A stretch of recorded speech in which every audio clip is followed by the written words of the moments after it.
Hey everybody, welcome to the channel. WildMax1 here, bringing you the Raid Shadow Legends video. Today we're going to be doing a champion guide on the most recent acquisition on my account as part of the Raid TMNT collab, the hothead of the turtles himself, the attack-based Force Affinity champion from the Barbarian faction, Raphael. Today I'll be going over his full kit, showing you how to build him for maximum effectiveness in all content, and finally doing an arena showcase. So with that, let's get into it. So Raphael was introduced in August of 2025 along with the other Ninja Turtles, April O'Neil, and Shredder in the TMNT Raid collab event. True to his character, he is all about offense. He's usable in PvE, but he really excels in the arena with ignore percent defense built in onto his kit and the ever-useful block revive. So with that, let's take a look at his kit. Starting off with his tongue twister of an A1 Sewer Skewer. Double hitter places a block revive if the target is killed and fills his own turn meter for each critical hit. This is an exceptionally powerful A1 when it comes to the arena specifically. Other champions I can think of that have a block revive double hitter is Embrus on his second form, and he is absolutely top meta in the arena. Not saying they have the exact same kit, but having this on an A1, given that he also has the turtle passive, which is standard on all of them, where he will be joining other turtles in the attack, means you can make some nice teams based off ally attacking and have this incredibly powerful debuff that you can deliver on a high damage champion. He is somebody that absolutely needs to be respected in arena, if only for this A1. Moving on now to his A2, Seismic Slam, another tongue twister. Attacks all enemies, will ignore shield and block damage buffs if attacking under a Berserk debuff that Raphael places on himself. And spoiler alert, he is able to do that. If this champion is not under a Berserk debuff, then the damage inflicted against shields is increased by 50%. Each critical hit, once again, will increase his turn meter by 10%. 4-turn, booking down to a 3-turn cooldown. So it's nice to see that he has an AoE, always relevant. The fact that he can ignore shield and block damage buffs means that some of the top meta champions are going to be threatened, like Siegfried, Naius, Odin, Marichka potentially. Very nice to have this for the arena. Again, turn meter fill is just a little added bonus on top of that. And then again, the Berserk debuff is going to be conditional on his kit. So if it's not going to be available, then it's still nice that he's going to be getting 50% extra damage to shields. So overall, very nice AoE A2. On his A3, not today, Knucklehead, triple hitter. Each hit will ignore 20% of the target's defense, and he will place a perfect veil and unkillable buff on himself if he does manage to take out the target with this ability. If the target survives, he places that Berserk debuff, which is then going to empower his A2.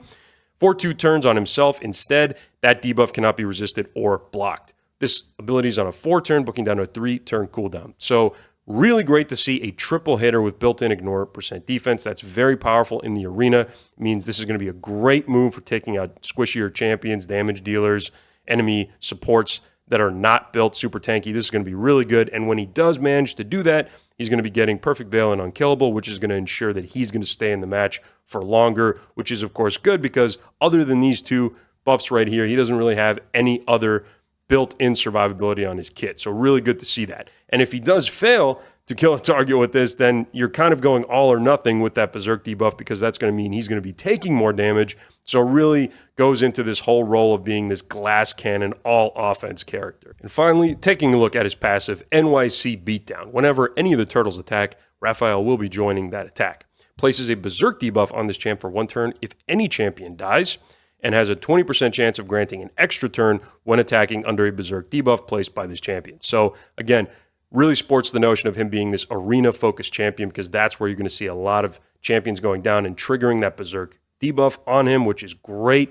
It's all about glass cannon, full damage, no defense with Raphael. So I love this as a flavor to his kit. And the fact that he gets an extra turn means that some of that risk from getting Berserk is even more valuable for him. So that's really nice to see. And once again, though, I think that the A1 is the best part of his whole kit. This coupled with the ally attacks that are built into his passive, and if built in the right team, this is going to be absolutely devastating in the arena, and it's really what's going to make him shine. And finally, let's take a look at his aura, and that's going to be just 30% attack in all battles. No complaints there. So now let's take a look at his total stats here. We've got 16.5k HP for an attack-based legendary. That's fine. A little bit low, but no big deal. We have right around 1,500 attack. I was hoping for a little more on him. Maybe 1,600 would be great, Plarium, but this is fine. We can work with that. Right around 1,000 defense, so between the HP and the defense. He's not the squishiest attack-based legendary in the game. 100 speed is fine. I would have loved to see a little bit faster, but it is what it is, and the rest is pretty standard. So when you're going to be building Raphael, you already know he's all about berserk, he's all about damage, he's all about offense. All you need to do is worry about that. You don't need to worry about accuracy or anything. The block, revive, debuff does not require any accuracy to place, so all you need to do is build him with 100% crit rate, enough speed for whatever content you're going for, and then sky-high attack and crit damage, and that's it. So now let's talk about the best possible gear sets that you can put on your Raphael for all content, starting off with PvE encounters specifically. If you do not plan on bringing him into the arena, in that case, the single best set that you can put on your Raphael to boost him, to get the most damage, is going to be 9 pieces of Merciless. The stats, the skill cooldown reduction to 35% ignore defense, the chance at an extra turn. This is the best damage set for most damage dealers in PvE in the game. If you can't accommodate 9 pieces, then 6 pieces along with one of the good 2-piece sets that's going to boost either his stats or give him more ignore percent defense like Zeal or Cruel. And if you can't do any Merciless gear, then I would go with one of the 4-piece sets, Lethal, Savage, or Instinct, and couple that again with any 2-piece set that's going to boost his stats in a meaningful way. If you don't happen to have any of that, in that case, I would go for 6 pieces of Cruel. And if, once again, you don't have that, then just go with anything you can as long as you make his stats right. But if you're looking to bring him into the arena, as we already saw from his kit, he is a pretty squishy glass cannon of a damage dealer, so you will probably need to put him in 1 turn Stone Skin to get the most out of his kit. Make sure he survives, depending on the team you build around him, of course. And then couple that with one of the 4-piece ignore percent defense sets.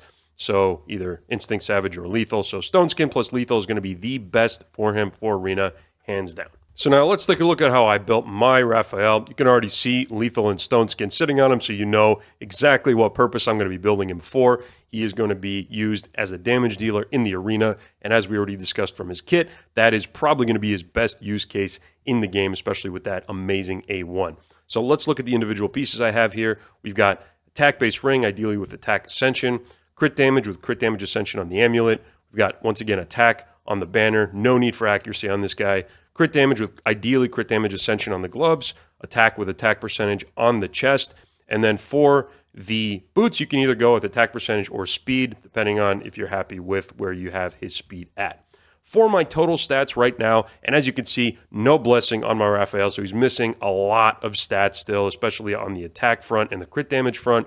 But we have 38.6k HP, 5.3k attack, 2.3k defense, almost 270 speed, 100% crit rate, 241 crit damage, and the rest I do not care about. So once an event comes around, hopefully maybe that is going to allow for me to awaken him, or if I get lucky enough and pull his soul, he is going to be performing much better. But for now, we're going to see what he can do just as an unawakened champion in the arena. For my relic on Raphael, I decided to put one of the event relics on him. So we have St. Xavier's Tribute on here. It's got a nice attack as a flat stat, and then has a chance of giving him a veil for 1 turn at the end of his turn, which is going to be nice, again, because he doesn't really have any built-in survivability. This is obviously not an ideal relic, but it is a fine relic to use on him. If you're looking for best of the best, if we're talking about the arena specifically, then you have a choice to make. You can either choose to have your damage dealers all be in Wand of Submission just because of all the crowd control that's out there. I do that for a lot of my damage dealers. But if you're just looking for pure damage output from your Raphael, I think that both for PvE and for the arena, Cat's Gaze should be your number 1 choice. This has amazing stats on him, and the ignore percent defense stacked up with his A3's ignore percent defense and his Helm Smasher procs, as well as his sets, is probably going to be the best option for dealing the most damage and trying to get those block revives out, and also trying to get that unkillable and the perfect veil from his A3 from taking down champions. If you don't have Cat's Gaze, Covetous Passion is going to be great. Anything that's going to be an attack primary stat with some crit damage on it and a good effect is going to be fine on him. So Stormcaller, of course, Gore Crescent, Cat's Gaze, Covetous Passion, all those are going to be great. If you don't have any of those and you're just looking for more of a budget relic to put on him, Malefic Talon is going to be absolutely fine. For blessings on your Raphael, you have quite a few choices that you can go for. So if you're going to be bringing him as a PvE damage dealer and you have him 6-star awakened, Crushing Rend, without a question, is going to be the best choice for boosting his damage. If you have him below 6-star Awaken, and once again, you're just going to be focusing on PvE specifically, then Soul Reap is going to be a good option. You can, of course, bring Soul Reap also into the arena, but if you are going to be bringing him into the arena, again, given the fact that he has very little survivability, and you really want to make sure that Stone Skin keeps him alive, I would be putting Lightning Cage on my Raphael in the arena regardless of what Awakening level I have him at. And finally, let's take a look at his Masteries. So here I have him built for the arena. I'm stacking as much ignore percent defense on him as possible, so Helm Smasher is going to be the tier 6 mastery of choice for him. I've already mentioned that I think his A1 is the best part about his whole kit, most devastating part of his kit, so we definitely want to make sure we take Methodical. We are taking Shield Breaker. If he's taking down more champions, he's getting faster, and then potentially resetting his A2 or A3 if he hits him hard enough. Secondary tree going down defense, and once again, anything that can make him use that A1 I want. So the counterattack from Retribution and the counterattack from Deterrence are going to be the best choices. If you're still earlier game and you happen to pull a Raphael and you're wondering what you can do with him, in that case, unless you're stacking ignore percent defense gear on him, I wouldn't worry about taking Helm Smasher. For PvE content, I would take War Master instead. So for the first showcase in today's video, we're going to be going in to Classic Gold Arena, and we've built a team around Raphael with 2 of the turtles, still missing Leonardo. We've got Osgrin here with the nice speed aura, as well as some crowd control to help us get some damage out, and we've got the nice turtle passives here that are going to be getting lots of A1s from Raphael. On the opposing side, we have Arbiter, Crixia, Siegfried, and the Rabbit, Razzlevarg. So now we're going to be going in on manual. Hopefully we'll be able to showcase several components of Raphael's kit here. We have block damage that could come in from the Siegfried. And first what we're going to go in with is the ally attack that Osgrim provides us. I don't want to put moves on cooldown, so let's go in and see what happens here. There we go. Blocked the revive. He was the last in the order to attack as a full team ally attack. And so we weakened Crixia a little bit with all the other hitters, and then he came in with his A1, and she is now out of the fight. Don't need to worry about that. Now, I'm not seeing a lot of HP on this Razzlevarg. I suspect that, especially with the 7.5% shatter buff, I may be able to just kill him outright. So we're going to go ahead and try that with the A1. Sure enough, he's gone now. Next move is going to be to try to take out this Siegfried, but we need a Berserk debuff on us in order for that to work, but there we go. All right, so now let's go in with Mikey here, stun him, and then let's just strip the buff altogether. All right, here we go. Let's go ahead and use this A1 on him, or the A3 rather on him. Okay, there we go. Berserk was triggered because we got a kill, so we automatically get that. Now, I just want to make sure, I'm pretty sure it should cleanse it, but I want to make sure, yeah. So there's a little bit of anti-synergy here with Donatello. I'm just going to play this out on auto. A little bit of anti-synergy here with Donatello and Raphael specifically, just because I really wish that the Berserk debuff that went on Raphael was protected, because that way it would just make sense that since he benefits so much from it, that there would be no chance of it getting cleansed, but it is what it is. It was still really nice to see the block revive come into play from the A1, and we can see why he's so strong.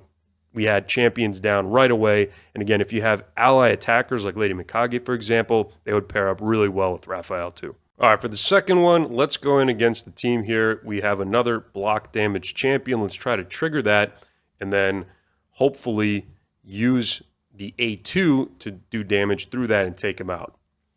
All right, so we have a fast team on the other side. Now we're going to take out the Alice ally attack here. There we go. Oh, we have some swift parry on the Alice. Very interesting, unkillable. All right, so once again, if not under a Berserk, he's going to be doing 50% more damage to shields, but if under a Berserk, then we are going to be able to go through block damage. So I want to make sure that we're able to do that. So what I'm going to do is I'm going to try to take out this Arbiter. Then we are now blessed with the unkillable. We're going to trigger the block damage on this Cheshire Cat. All right, now we are going to ally attack, the Quintus, taking him out, getting the Berserk debuff, and now, unfortunately, it just got immediately stripped off. That's okay. We'll try to showcase it in the next one. Once again, Berserk debuff triggering here off of taking down an enemy champion, or another champion just dying in the fight. So yeah, once again, triggering again. We're going to start off once again with the A3 from the Defiler. Hopefully to take out a champion. There we go.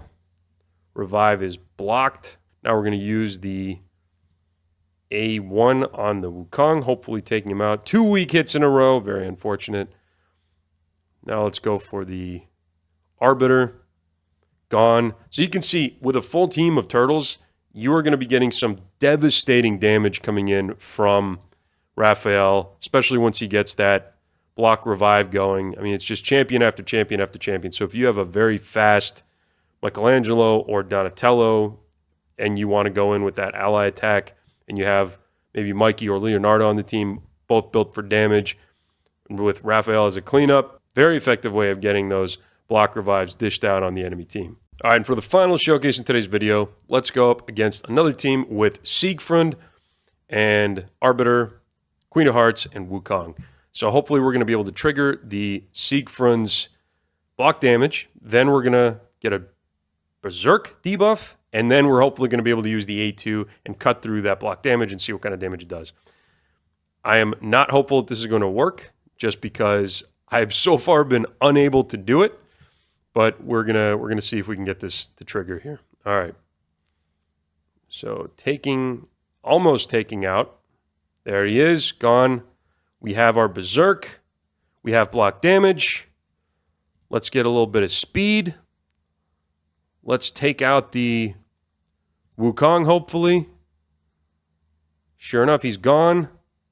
And now we have the A2. I cannot believe this is actually working. All right, let's see how much damage this can do. Quite a bit. Quite decent damage with the Berserk debuff up 134,000. Not bad against the damage dealer. But without that, earlier in my testing and some of my matches that I was attempting before this, just to try to get that condition set, it was only at about 40 to 50K with my current stats against damage dealers, which is really not that impressive. And unless you have the Berserk debuff up, I would almost always prefer to use that A1 for a chance at a block revive instead of the A2, unless it was a specific condition like that where we had the entire team with just a sliver of health, and then we had our Berserk debuff up, and then we were able to cut through a block damage scenario with like an Odin or a Siegfried or something like that. But for the most part, Raphael is going to be there as that amazing A1 ally attack block reviver in the arena. And there you have it, everybody, the official champion guide on my channel for the hothead of the Ninja Turtles, Raphael. If you liked today's video, please consider liking and subscribing for more content like this in the future. Let me know down in the comments below if there's any other guides or showcases that you'd like to see on my channel. Thank you for watching today's video. Thank you for your time. Have a great day, and I'll catch you in the next one.